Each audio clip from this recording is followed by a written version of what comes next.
Iya, người đó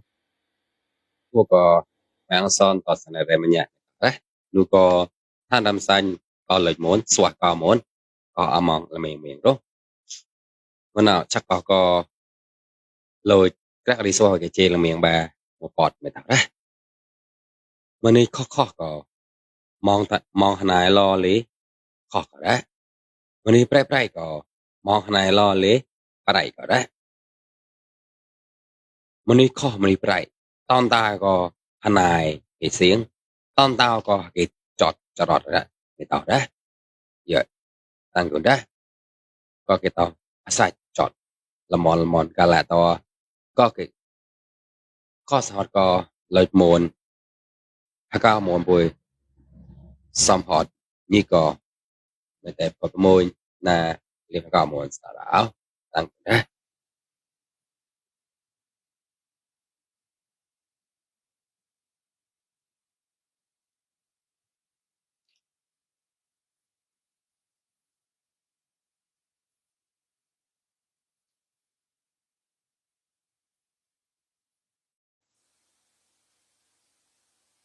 cái nào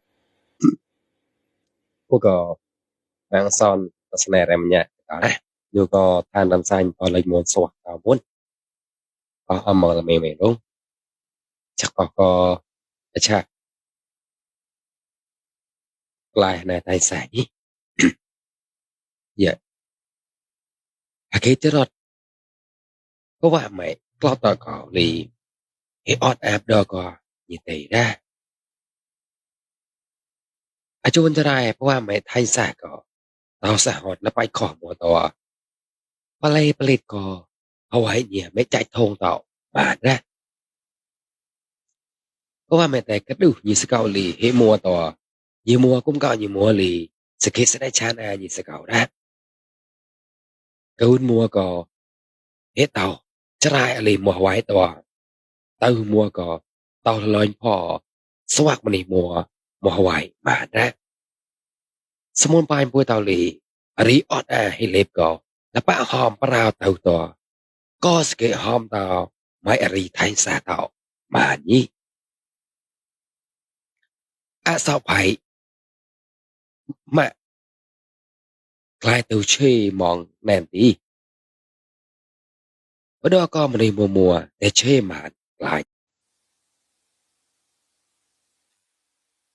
vậy đó phải ăn son ở này em nhầm ha rồi có than nằm sai